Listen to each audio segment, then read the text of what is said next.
Me voilà à pied d'œuvre pour tenter d'immortaliser l'un des grâles de la plongée sous-marine, le sanctuaire de faune et flore de Malpelo. Je dois réaliser un reportage sur ce rocher perdu dont la faune est si riche qu'en 2006, il a été inscrit au patrimoine de l'humanité par l'UNESCO.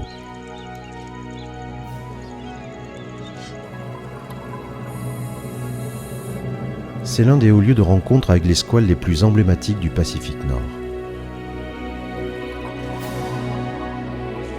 Mais c'est aussi le théâtre d'une immense biodiversité. Celle des nombres infinis, celle des tailles démesurées, celle des formes, des couleurs et des espèces.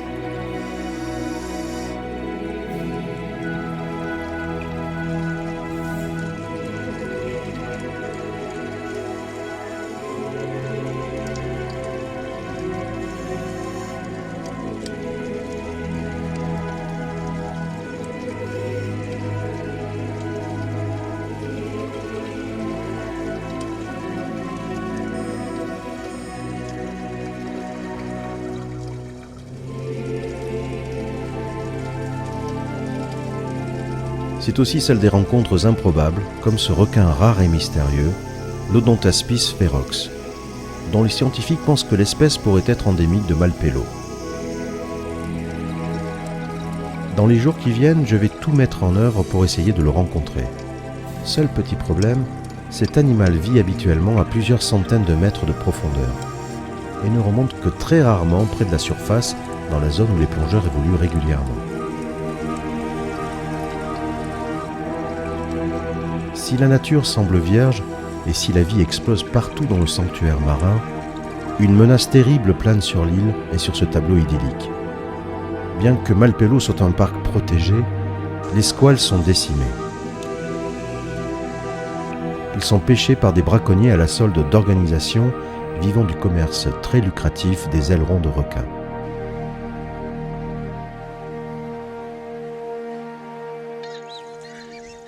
Mais le tableau n'est pas complètement sombre, et dans le combat inégal que livrent les autorités colombiennes aux braconniers, les opérateurs touristiques se révèlent des alliés précieux.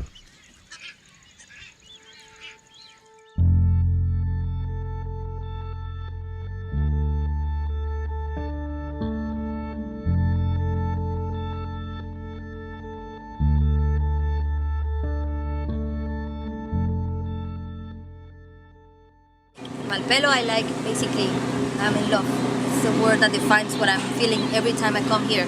It doesn't matter when people start saying, no, Malpelo is rough, Malpelo is difficult, but sometimes difficult is not bad. Sometimes Malpelo can be very easy going, and every time I come here, it's just like a dream come true. Every time, not only the hammerheads, but the other species we have in the island is quite amazing.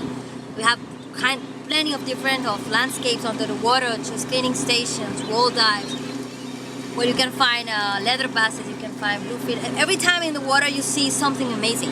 And of course, when you see the big schools of hammerheads, it's just like an explosion of adrenaline and happiness. It can be like that, just happiness.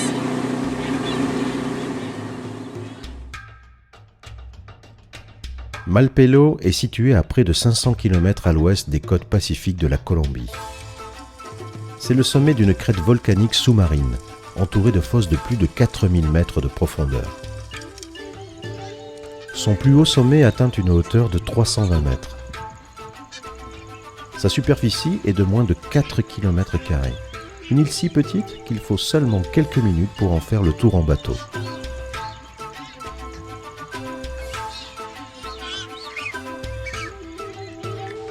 On peut y accéder grâce à une échelle de corde d'une dizaine de mètres située au nord-est de l'île.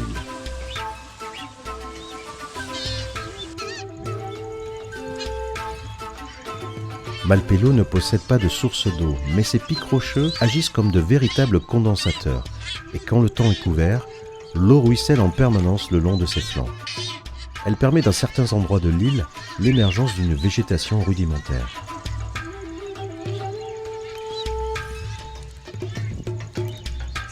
Malgré son isolement et la distance importante de toute autre terre, la vie animale s'y est développée avec un certain nombre d'espèces endémiques de crabes, de reptiles et de nombreuses espèces d'oiseaux marins.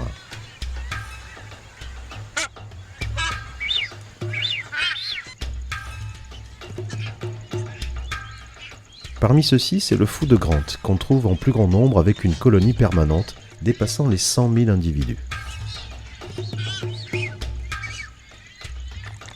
Le couple n'étant capable de nourrir qu'un petit à la fois, il pond pourtant 2 œufs à quelques jours d'intervalle. Si le premier juvénile meurt, son cadet aura des chances de voir le jour et d'arriver à l'âge adulte. Dans le cas contraire, le plus jeune sera éliminé par son aîné. Dure loi de la nature, mais sacrifice nécessaire à la perpétuation de l'espèce.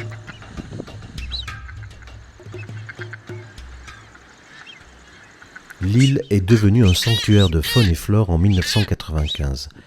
Elle est placée sous l'autorité des parcs naturels nationaux de Colombie. La fondation a été créée pour aider le gouvernement à retrouver des ressources financières pour protéger le parc national, le sanctuaire de faune et flore de Malpelo. Le parc a été créé en 1995 et par la pression que les plongeurs nous avons mis et la demande que j'avais fait auprès du président pour que Malpelo devienne un parc national. Une fois il est devenu parc national, il n'y avait pas un budget. Et c'est alors en 1999 que j'ai créé la fondation Malpelo. Et plus on faisait connaître l'île, les gens tombaient de plus en plus amoureux de cet endroit et beaucoup plus d'adeptes sont venus accompagner donc tout le travail que j'avais mis en place.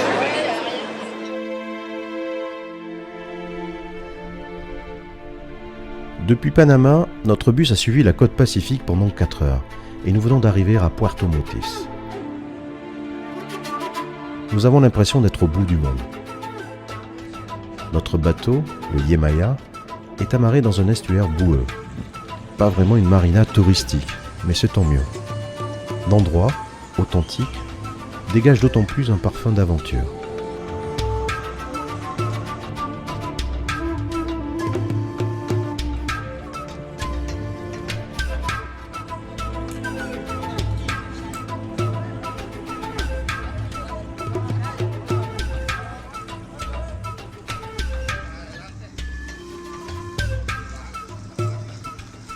Bientôt, nous sommes à bord. Les éclairs illuminent la cime de la forêt tropicale. Ils nous rappellent que nous sommes entrés dans la saison des pluies. Il fait 29 degrés avec un taux d'humidité de près de 95%.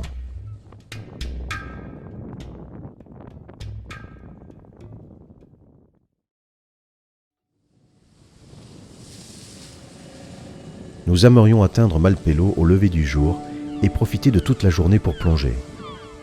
Le soleil est de la partie, la mer est d'huile et les milles s'égrènent lentement au rythme de l'océan Pacifique.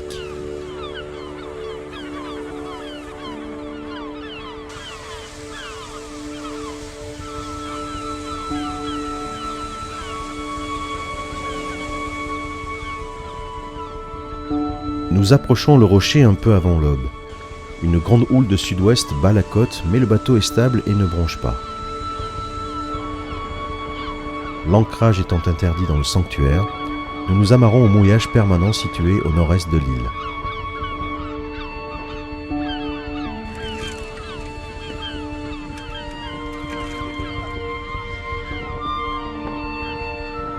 Le bateau y restera pendant tout le séjour et nous rejoindrons les sites de plongée avec les 2 skiffs. Pour faciliter le tournage, un guide de plongée est mis à ma disposition. Tour à tour, Luis, Sten et Erika vont m'accompagner et chacun va me faire profiter de ses sites préférés et de sa relation particulière à l'océan.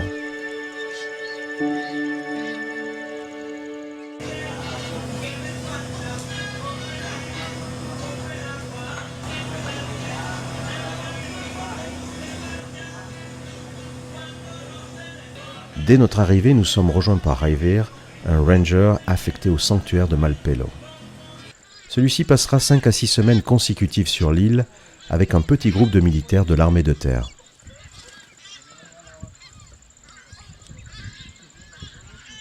La misión de parques es administrar todo el sistema de áreas protegidas y coordinar las áreas.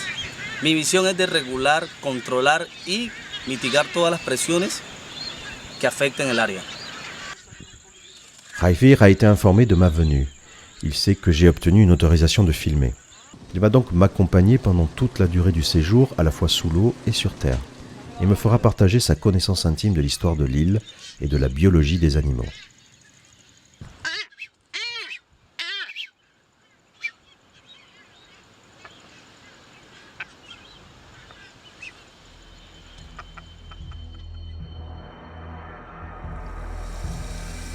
Enfin sur place, ma quête du requin féroce peut commencer. Cet animal qui peut atteindre 5 mètres de long vit habituellement à 500 mètres de profondeur. Mais en de rares occasions, des plongeurs chanceux l'ont aperçu sur le site de Bajo del Monstruo, le tombant du monstre.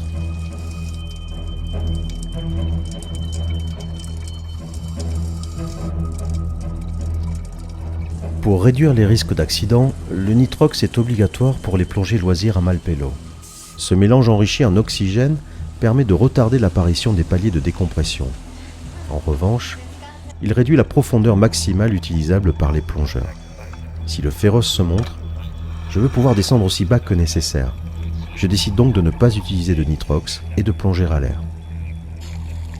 Chaque jour, la première plongée sera consacrée à la recherche du monstre de Malpelo.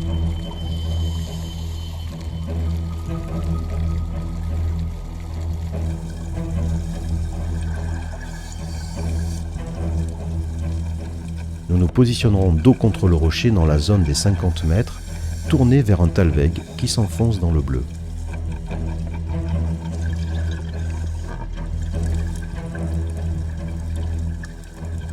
Dans l'obscurité, nous attendons. Les minutes de palier commencent à s'accumuler. Je reste serein. Là-haut, Félix a immergé une bouteille de nitrox de sécurité à 6 mètres. Nous ne manquerons pas d'air, quoi qu'il arrive. Erika tente d'attirer le féroce en malaxant une bouteille d'eau en plastique. Nous gardons les yeux écarquillés vers le fond. Soudain, à la limite de la visibilité, un gros requin apparaît. L'océan marque une pause. Mon cœur aussi et j'arrête de respirer. L'animal est gros, mais pas autant que je l'espérais. Plus il se rapproche et plus j'ai de doutes. Mais non, bien sûr. C'est un requin Galapagos qui, curieux, vient nous rendre visite. Il passera plusieurs minutes avec nous avant de disparaître à nouveau dans l'obscurité de l'océan. Malgré toute notre bonne volonté et de longues minutes d'attente et de palier, le férox ne se montre pas.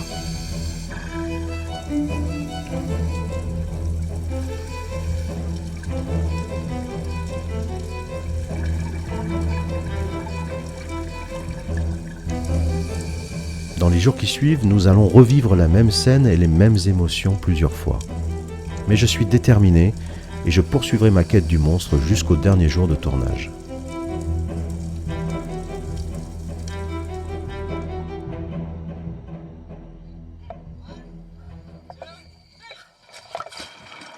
Baigné par 7 courants océaniques qui apportent des quantités de nutriments, Malpelo est l'un des meilleurs exemples de la densité et de l'incroyable diversité des espèces du Pacifique oriental.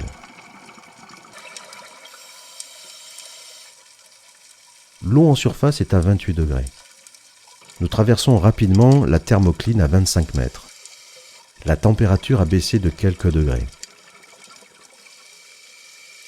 Nous descendons en prenant garde de ne pas trop approcher du roc. L'île abrite une importante colonie de murènes vertes qui passent le plus clair de leur temps à nager en pleine eau. Nous savons qu'elles ne sont pas agressives, mais nous ne voulons pas risquer un accident en posant la main dessus. La gueule de la murène contient énormément de bactéries, et une morsure pourrait s'infecter et compromettre le séjour.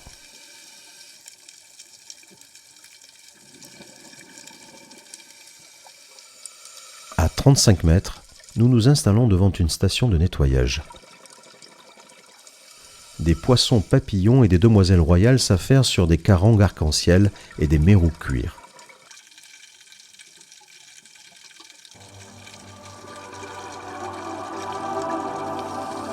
Des raies aigles en formation serrée nous survolent.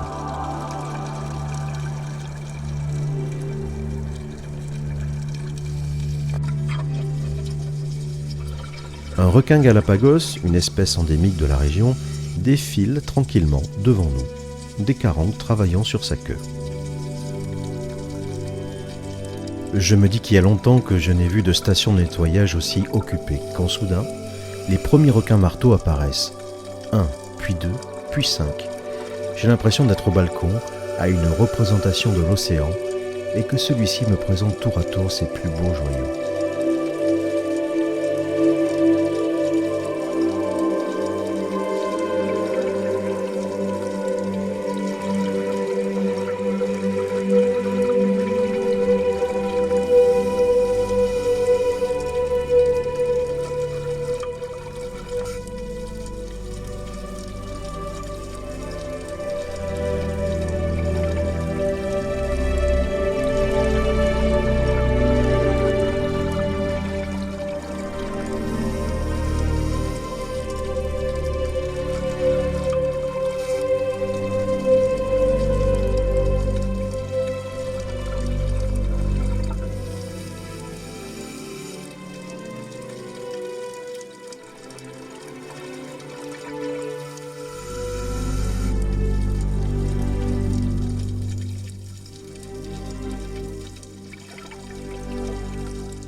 Autour de l'île, les courants et la houle peuvent être extrêmement puissants.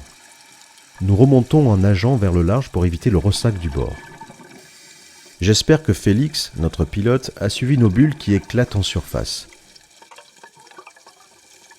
Si nous n'étions pas rapidement récupérés, nous pourrions dériver vers l'ouest. Dans cette direction, les premières îles sont à plus de 1000 km et nous serions irrémédiablement perdus. Mais la vigilance de notre pilote ne sera jamais mise en défaut.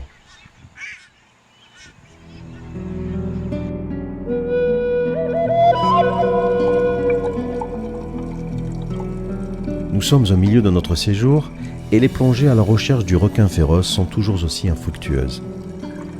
Pour compenser le temps perdu à l'attendre au fond, Sten et moi effectuons plusieurs plongées avec la même bouteille. Quand l'espèce recherchée n'est pas au rendez-vous, nous changeons très rapidement de site. Du coup, les immersions s'enchaînent et j'ai du mal à garder le fil de toutes nos rencontres.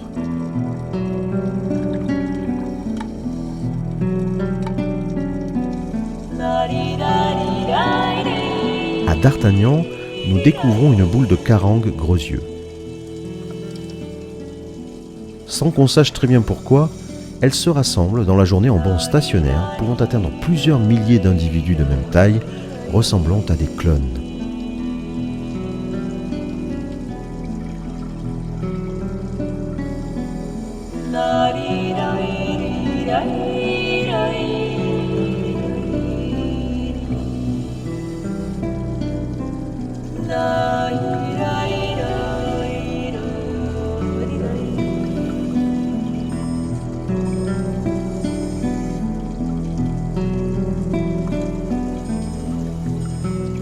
Très souvent, le banc s'organise en couronne et les carangues se mettent tout à tourner dans le même sens.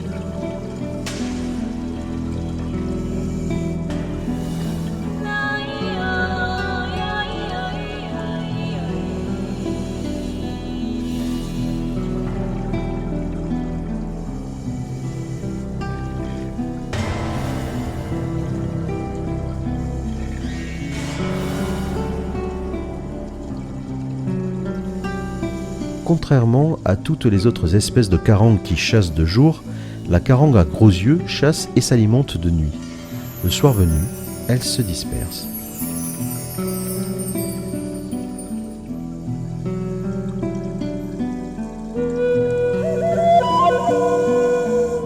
Dans l'après-midi, nous tentons notre chance à El Bajon, un site plus profond, vers 35 mètres, fréquenté par des requins Galapagos.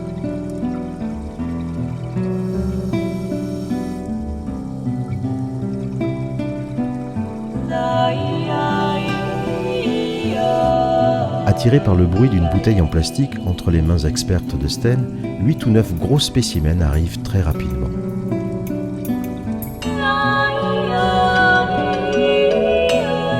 Ils ne s'éloignent jamais de plus de 10 à 12 mètres de nous. Moi je suis au balcon et je filme sans voir le temps passer.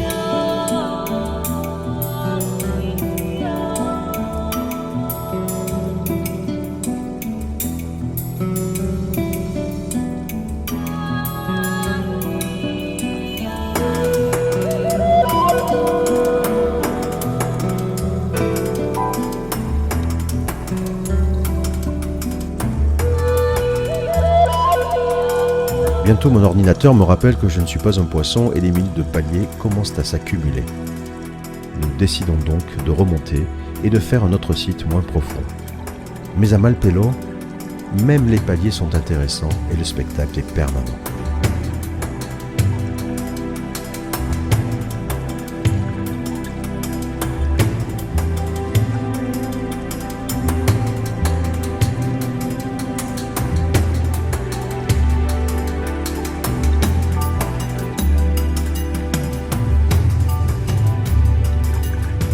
Quelques minutes plus tard, nous voilà de nouveau au fond. Je suis installé face au bleu, affairé à filmer la reproduction de l'arbre nettoyeur, un spectacle harmonieux et magnifique.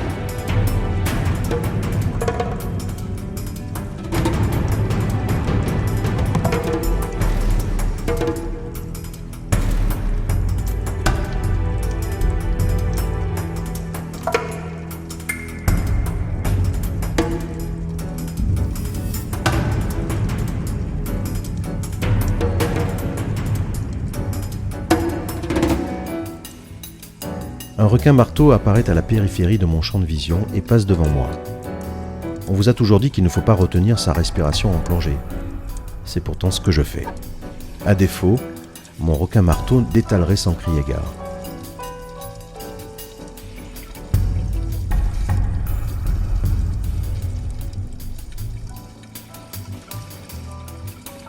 Bientôt, il est rejoint par une bonne dizaine de ses congénères.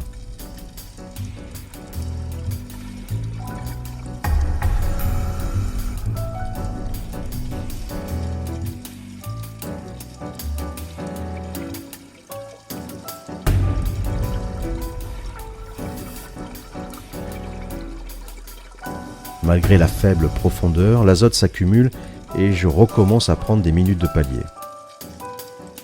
À contre-cœur, nous lâchons notre tombant et commençons à palmer vers le large, accompagnés par plusieurs dizaines de requins-marteaux qui nous entourent. Un spectacle inoubliable même pour les plus blasés. Et ce n'est certainement pas mon cas.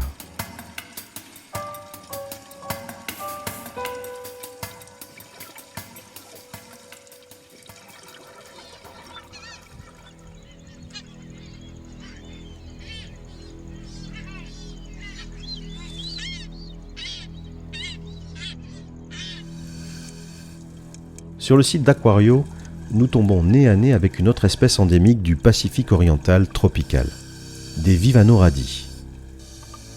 Ce sont de gros poissons carnivores de plus d'1 mètre et de près de 15 kilos.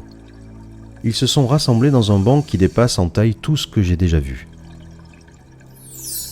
Il est tellement important qu'il obscurcit la lumière du jour par sa densité et trouble l'eau par la quantité de déjections qui s'en dégagent.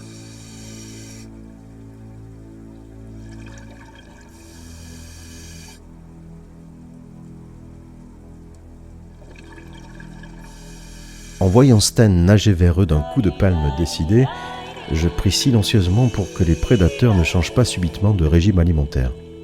Mais comme souvent, les habitants de l'océan vivent leur vie sans se préoccuper de ces drôles de visiteurs masqués émettant des bulles.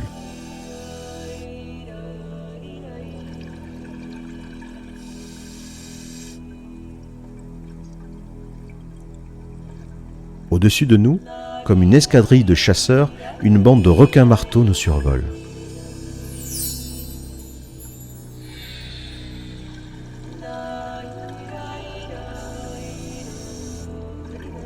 Après quelques minutes, une autre multitude rejoint la première.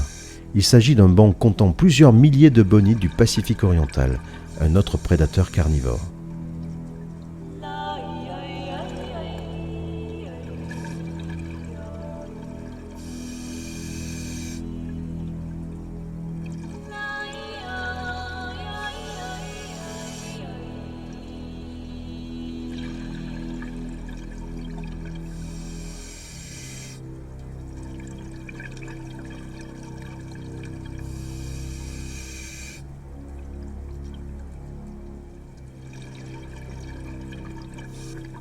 Si les prédateurs sont tellement nombreux à Malpelo, c'est que la vie foisonne, que la chaîne alimentaire est complète et qu'il y a à manger pour tout le monde, y compris pour les géants des mers.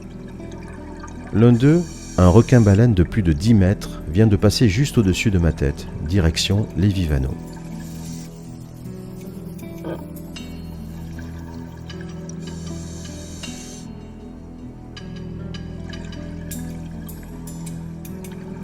Nous nous lançons à sa poursuite à grands coups de palme. Mais le flegmatique animal, d'un coup de queue nonchalant, disparaît dans le trouble.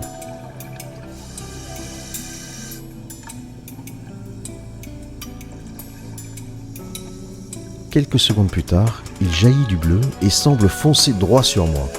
Mais au dernier moment, d'une légère contorsion de son corps, il m'évite, passant assez près pour que je sente les turbulences de son sillage.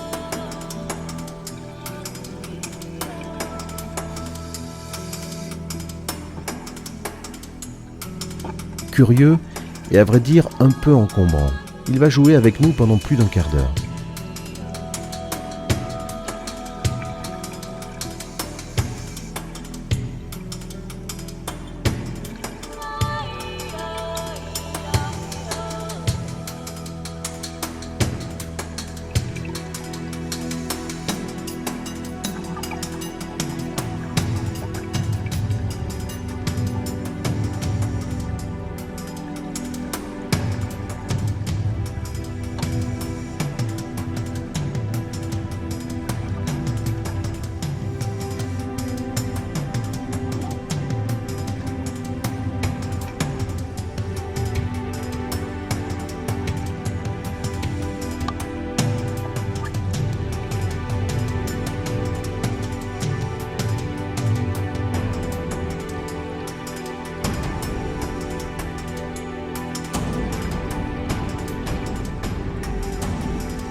Nous prenons tant de plaisir à l'observer et à interagir avec lui que nous attendons de vider totalement nos bouteilles pour faire surface près du skiff de Félix.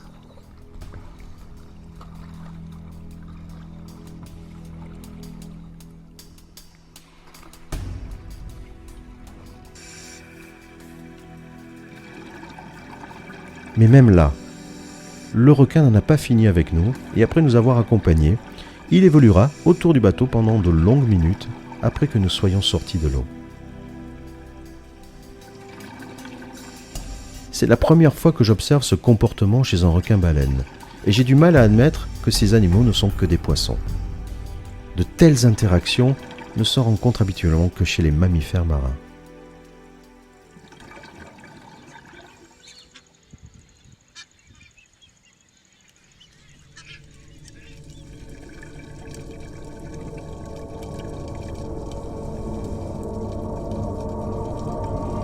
totalement sauvages, les créatures marines de Malpelo ne sont pas effrayées par la présence des plongeurs. Cela donne lieu à de merveilleuses rencontres. À la Cara de Fantasma, nous découvrons un banc constitué de centaines de barracudas. Il évolue près de la surface où l'eau est plus claire, et je demande à mes deux compagnons, Luis et Javier, de nager vers lui.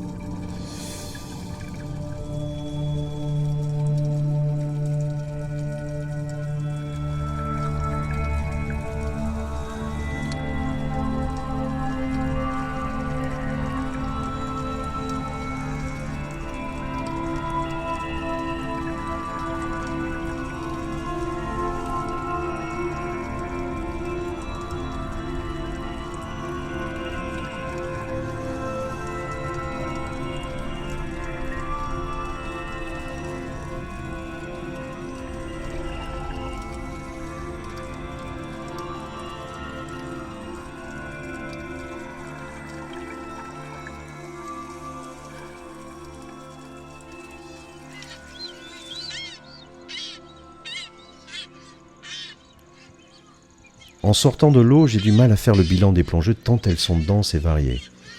Une fois à bord et l'excitation retombée, il faudra que je me raccroche à mes photos et mes vidéos pour pouvoir me remémorer la chronologie et l'ampleur des événements. J'ai du mal à me persuader que je ne les ai pas purement imaginés. Mais dans les jours qui vont suivre, les plongées seront toutes aussi riches et passionnantes et confirmeront que Malpelo est bien l'un des temples mondiaux de la biodiversité sous-marine.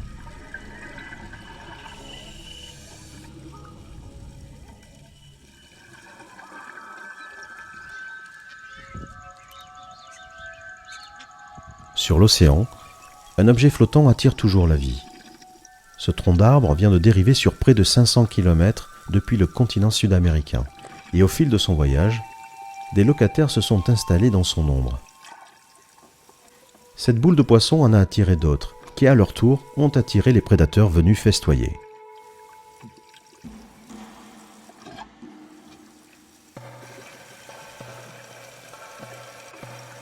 Les oiseaux participent également à la fête, et en mer, ce sont eux qui permettent de repérer les boules de poisson.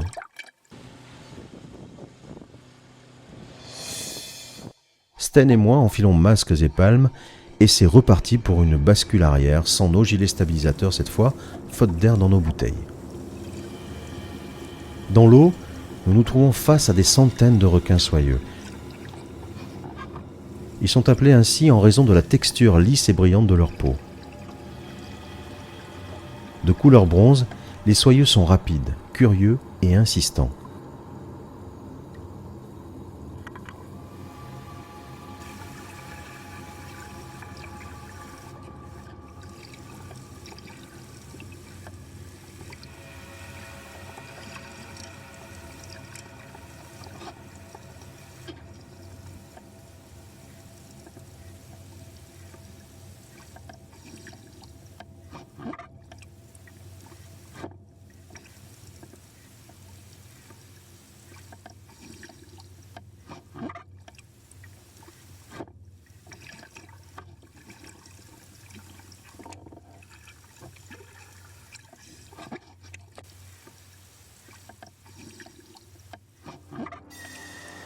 Ils chassent en groupe et s'entraident pour regrouper leur proie en boules avant de charger gueule béante.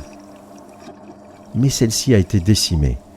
Elle est réduite à quelques dizaines d'individus qui tentent d'échapper aux derniers prédateurs actifs.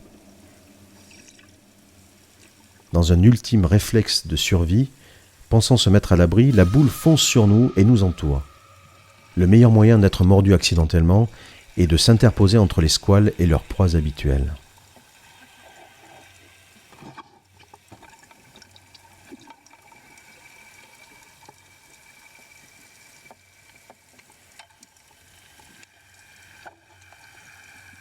Courage, fuyons.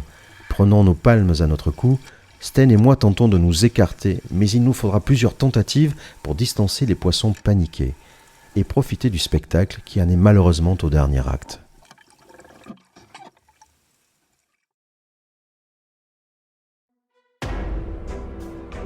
Alors même que je suis le témoin de toutes les merveilles que l'île peut offrir, un véritable drame se joue à l'insu de tous.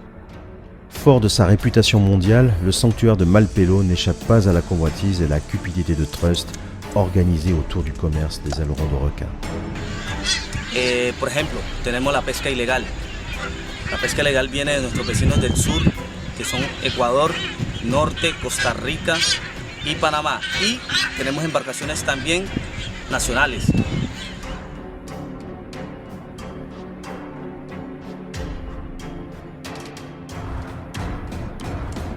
Les braconniers utilisent des palangres, des lignes de plusieurs kilomètres de long comportant des centaines d'hameçons.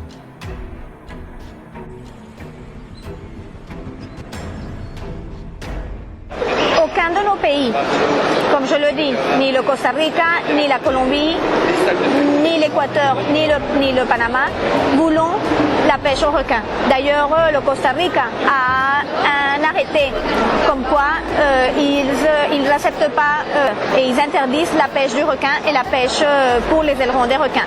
La Colombie a fait de même. Donc si cela se fait, c'est d'une façon illégale et il faut de plus en plus faire connaître cette loi. Ça prend du temps, malheureusement ça ne se fait pas du jour au lendemain et il faut que les politiques soient beaucoup plus fortes, que les mesures de prévention continuent, mais aussi que les efforts en matière de loi pour les sanctions, ils soient punis réellement. C'est la seule façon, malheureusement, pour que cela s'arrête. Hay embarcaciones menores que dejan sus barcos madres afuera del área y entran entre 3, 4, 5 embarcaciones. What everybody does, because they're always patrolling the areas, waiting for the opportunity of nobody in the island, and they come in during the night. Now we've seen that they are, in the past, they were actually fishing during the day, but in the last weeks we have been watching lights during the night, which is actually very difficult to patrol. Les palangres sont largués en début de soirée et relevés à l'aube. Dans ce sanctuaire où les requins pullulent, les prises sont considérables.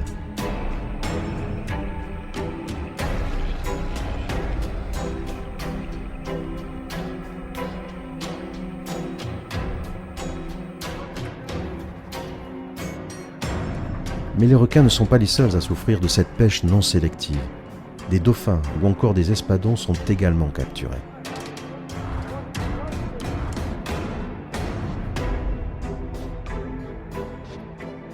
Si leur valeur commerciale n'est pas significative, les animaux sont rejetés, morts le plus souvent dans un gaspillage insensé. Certains braconniers vont même jusqu'à couper les ailerons sur les requins vivants, puis les rejettent à l'eau où ils agonisent lentement.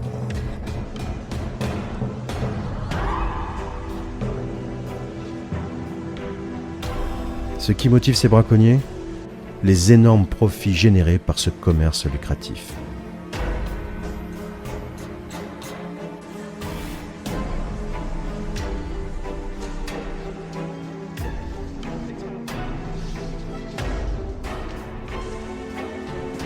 Sur les marchés de Hong Kong, plaque tournante de l'importation et de la distribution des ailerons en Chine, le kilo d'ailerons de requin séché se vend jusqu'à 700 $.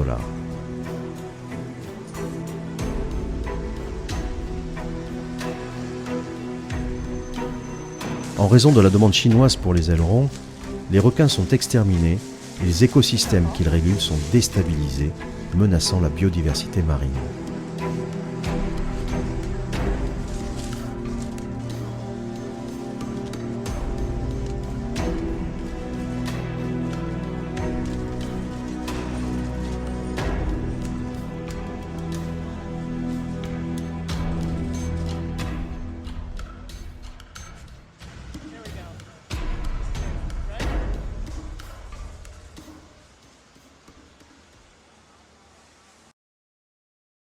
Mais les braconniers sont également motivés par l'absence de risque. Pour des raisons logistiques principalement, les bateaux militaires ne peuvent rester à Malpelo en permanence. En leur absence, les soldats sont impuissants pour intervenir quand des braconniers sont repérés. Même quand ils peuvent intervenir, les militaires ne disposent pas des moyens légaux pour arrêter les trafiquants. La loi colombienne exige en effet que des détenus soient présentés à une autorité judiciaire dans un délai de 36 heures après leur mise en garde à vue. Sachant que le continent est à une quarantaine d'heures de navigation, Les braconniers doivent être relâchés dès leur arrivée. Tout au plus, les militaires peuvent-ils libérer les prises et saisir le matériel, ce qui n'empêche pas les braconniers de revenir très rapidement. Le sanctuaire de Malpelo est donc pillé, saccagé. Et il y a fort à parier que si rien n'est fait, le braconnage va s'intensifier et les stocks s'épuiser à très court terme.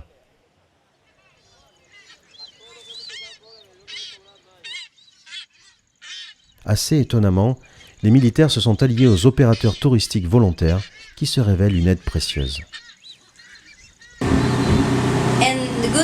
One of the good things we have in Malpelo is that the Yemaya operator and the Inul operator and commercial, the big boat, big yachts that comes with divers to the island are actually helping a lot with the skiffs. When there are no boats in the island, they just go up and pick the military so they can actually go and chase the illegal fishermen when they are inside the area. But when it's very easy. Malpelo est l'illustration parfaite qu'un tourisme raisonnable et responsable est non seulement compatible avec la préservation de l'environnement, mais qu'il peut participer directement à sa sauvegarde et à la protection d'espèces menacées.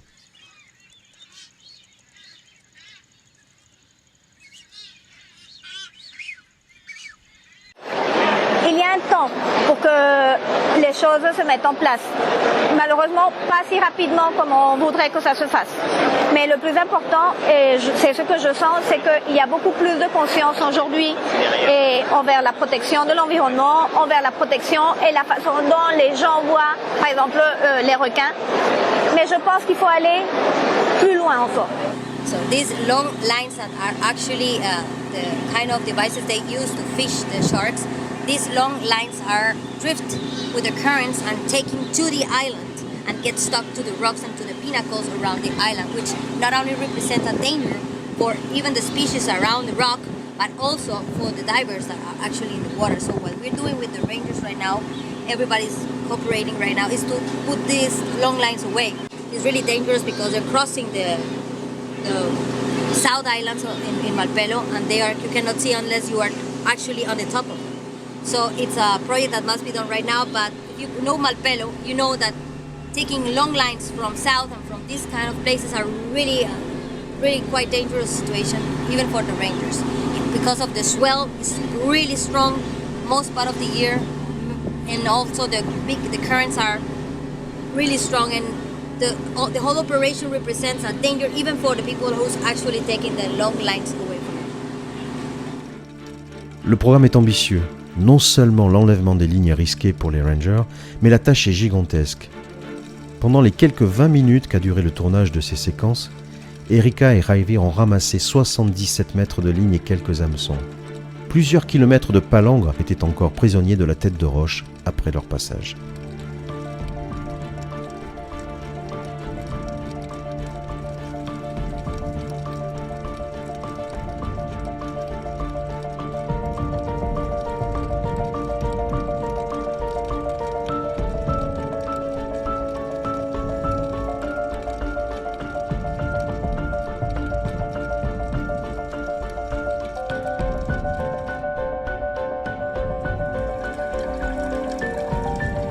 C'est le dernier jour de l'expédition, et ce sera notre dernière chance d'apercevoir le monstre de Malpelo. Erika, Raifir et moi sommes de nouveau à 50 mètres, avec l'espoir qu'il se montrera enfin. Mais après 20 minutes d'attente, je dois me résigner et entamer la remontée pour effectuer les paliers de décompression.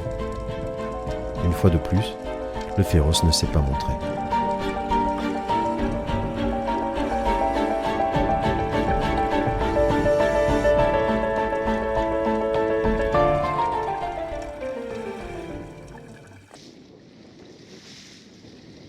De retour à bord, je commence à me demander si le féroce habite toujours les eaux de Malpelo ou s'il n'a pas déjà été pêché par les braconniers. Ce serait un drame pour l'île et peut-être la disparition d'une espèce.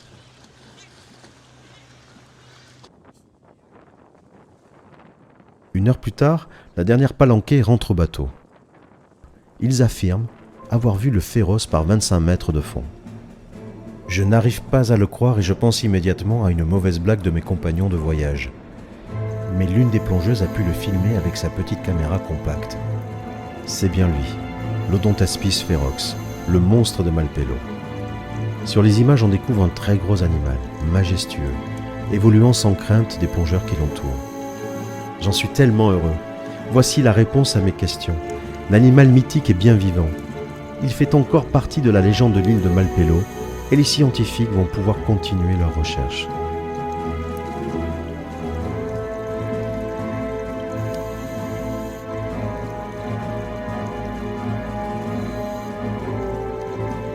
Je ne suis ni frustré ni amer. Je sais que l'océan n'est pas une salle de cinéma. Ce n'est pas un zoo.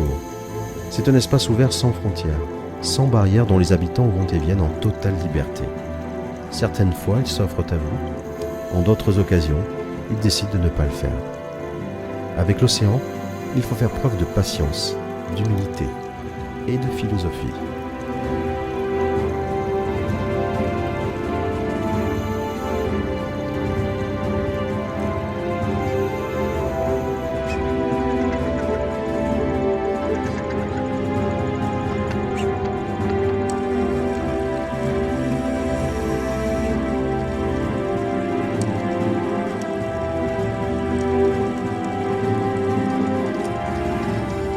À Malpelo, la nature a horreur du vide. Ici, tous les bancs sont plus gros. On n'y fait jamais 2 fois la même plongée et toutes les rencontres sont possibles. Celle avec le mythique requin féroce en est un exemple frappant.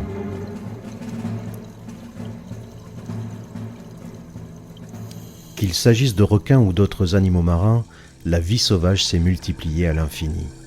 Mais pour combien de temps encore ?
Les aires marines protégées constituent un héritage universel.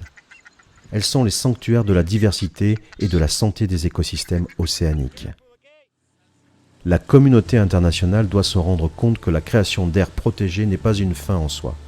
Elle doit aussi donner des moyens matériels, financiers et juridiques à ceux chargés de leur protection.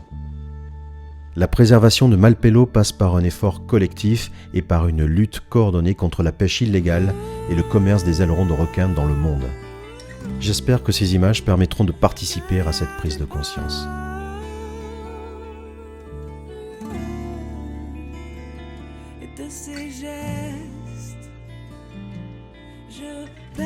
inverse le cours du temps.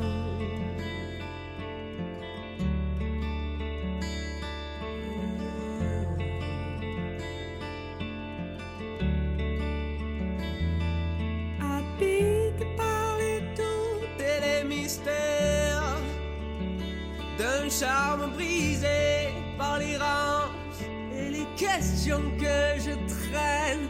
Je sillonne le globe et me perds dans l'atmosphère.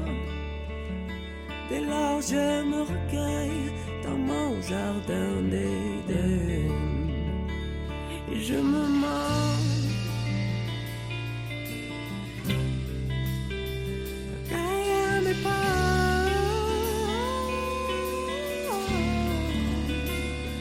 et de ces gestes je perds